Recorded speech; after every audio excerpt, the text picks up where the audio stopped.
l'état na biso pe est protégé bango. Donc batia bango logistique na bango, batia la bango ration na bango, ba salaire na bango, ba biloko na bango. Alors tango ba biloko no so to na bazo zwango te. Otali pembe na yo muninga kufa, otali koto muninga na kufa osani. Pour luara ko se révolter, soko se révolter quand on est voyé panani. Oyera pas mokonza mboka. Donc to condamné bango te, ça peut-être que trahison o ba konzi o ba likolo na bango bazo sala. Yango ndezo sala ke ba soda mtusu ba koma na niveau wana. Infiltré.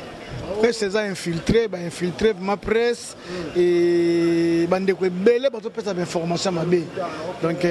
bande ko belé na ngatela arranger na kagame pour ba pesa information moko o eza solo te.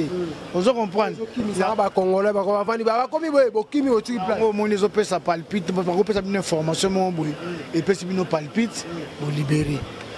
Colonel dit qu'à peine naza kuna na lushit aoze la bango ba ka total ra ndeni mamba o kendela po bisof mana kina ba kota te bayebi na bango yamba liboso te bayebi na ba infiltré te me bazana ko banga bazana père que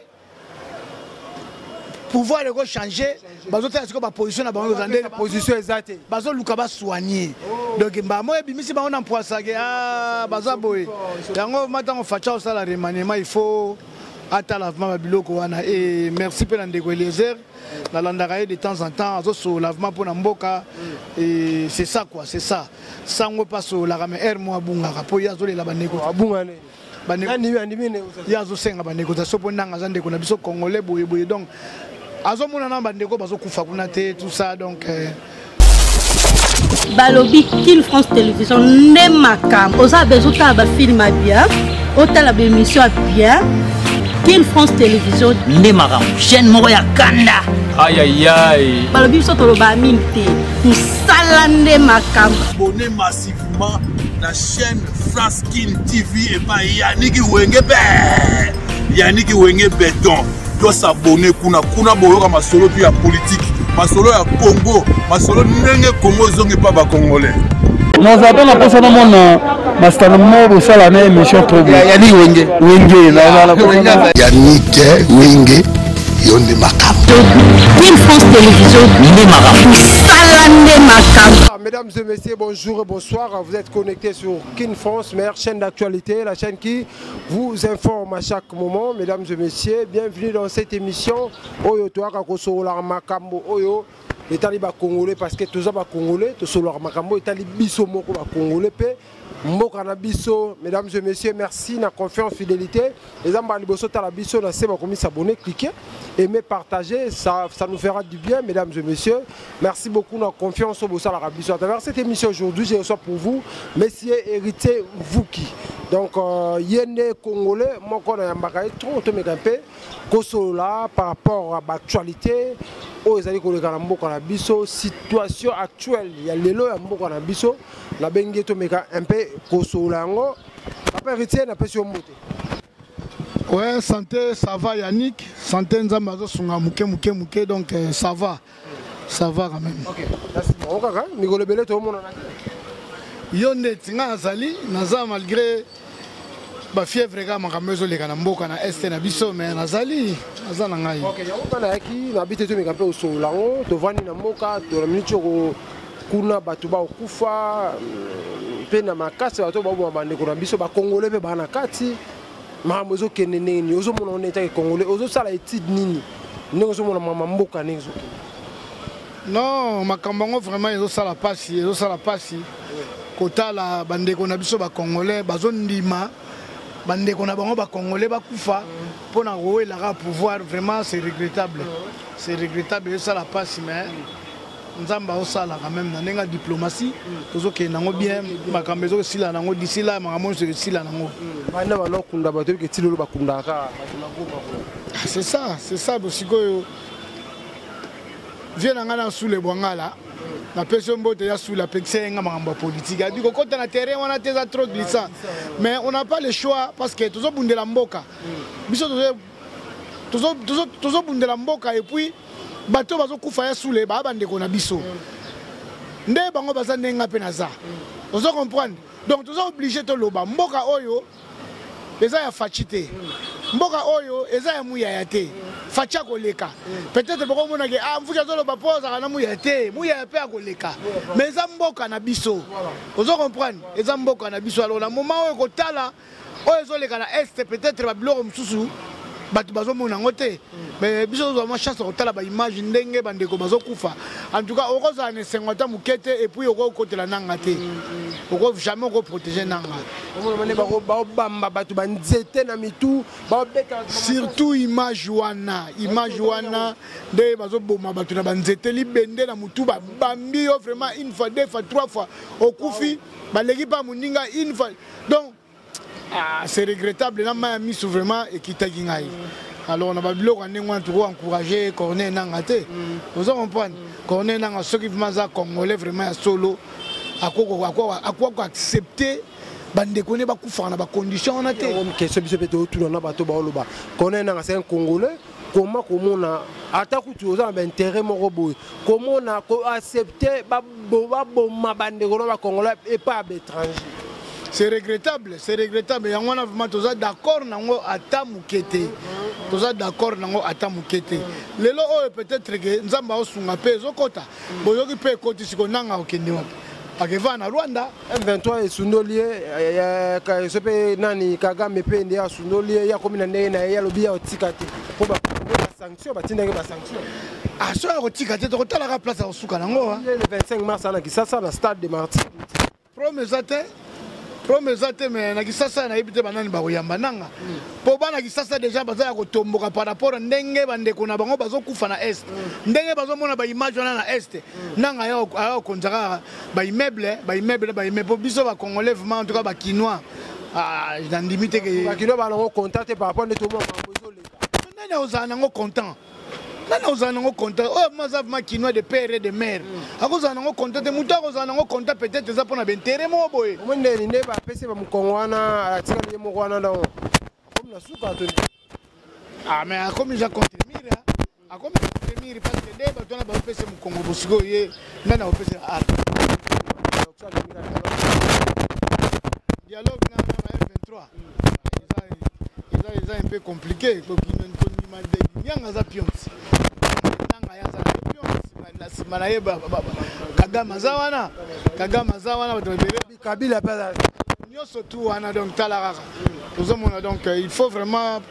et l'autre aussi un peuple congolais to fongola misuto lutter pour na mboka na biso jamais mupaya ko ya ko récupérer biso mabele jamais mupaya ko ya ko récupérer biso mabele jamais mupaya ko ya ko konza biso na kati mboka na biso ozomona parce que infiltration ya ba Rwandais salami fort et salamaki fort na institution a na kati mboka Kisasa ozo comprendre donc yango monique même basoda na biso bazo kene ko bunda mais tellement trahison l'équipe trop na ba généraux banani mungula zo côté la banka la police peut belé ba kepa na bango ba soda peut belé ba okende pas ba kei parce que ba récupérer bango na makasi na position de faiblesse au sani oza na choix to batela molimo mais kati na bango ba d'accord nango te ozo comprendre c'est ça vers Kinshasa wa mikolo to tout le monde bakangi ba Rwandais ba tokanga so wi Rwandais pembeni awa na minduki babata mina libulu côté ayu arena ba tonga sika wana comme na bandeko wana ba Rwandais ondiye ba kotile sisa makoza maboma na kata ba Kinshasa okolo bani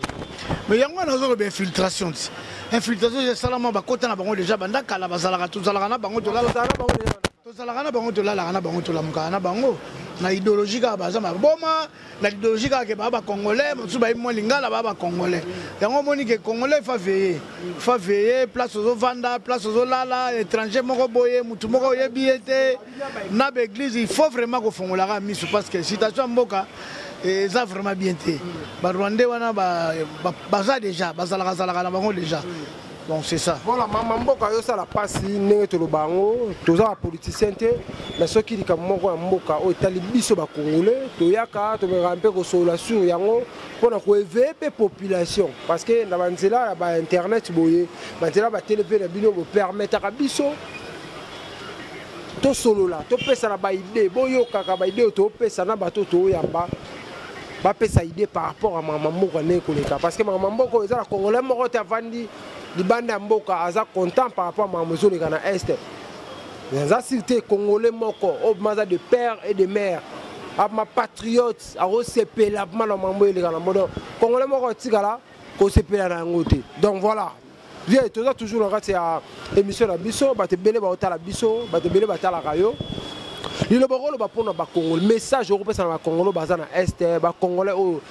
baza Lubumbashi ba Congolais o baza na kati ya Kinshasa wa via makambo nyonso koleka yo kopesa message ezaka ke ba Congolais to fongola misu to se laisser faire te mboka eza mboka na biso soki lelo baboteli biso to ke wapi ozomona awa na mboka nanga zota mape na ba Rwanda pembe yango nazoloba soki lelo ba récupérer biso mboka siko biso siko ba kolo mboka to kende wapi to kosala siko nini donc Congolais tout na angle tout Congolais azali afongola misu ave masi na mboka na ye et omoni mo mopaya moko bo na quartier na secteur bo luka boyeba aza nani auti wapi donc bo linga ba identifier vous comprenez donc message grand on repesa wana voilà message ngwana donc toujours to ke na émission na biso le papa héritier ba te belé ba tali biso na kati ya émission oyo ba te belé to komona ba FARDC ça va tout ça FARDC au misu ba kimaki misu ba kotongo ba téléphone na bango ko finga ka président Fachi ko finga ka président Félix ba ko finga ba ndeko na biso ba soda ba FARDC okolo ba non ils a faute na bango te eza faute na bango te batindi bango na front bakende kobunda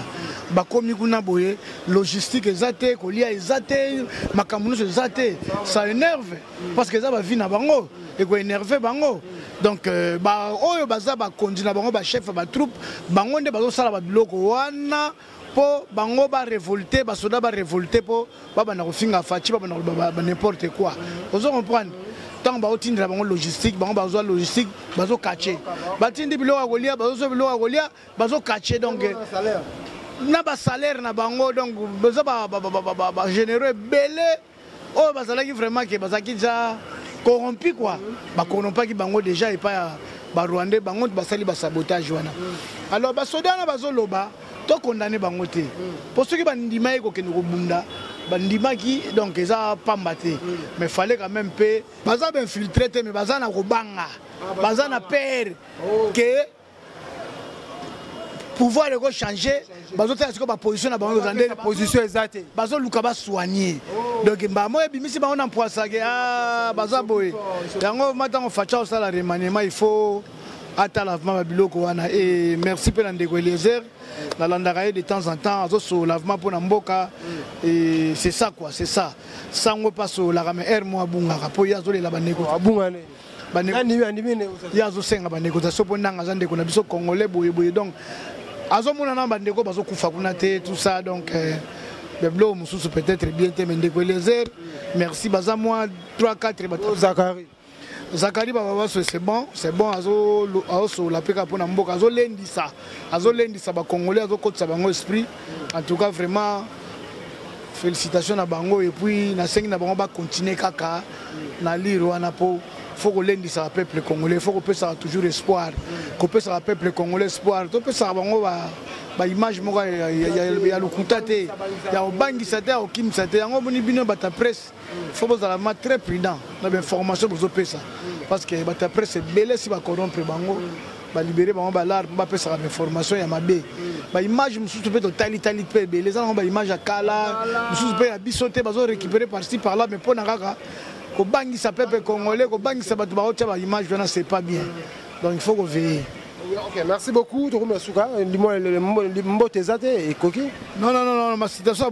courage, on peut ça mot tes athées. Ma mot est dans tout ça, la émission, la musique. On peut ça va mot. Donc voilà, c'est ça. Merci beaucoup. Nous sommes arrivés à la fin, mesdames et messieurs. Merci à confiance et fidélité. Si vous avez la biso, vous s'abonner, cliquez place soir, ou cliquez sur la notification. En tout cas, aux abonnés, madame, on a Kin France Télévision pour nous avoir information. Il y a beaucoup d'informations, musique, tout, Nenge et Zali Koleka Awa. Kimia et Ingela, au Mabota Mobile.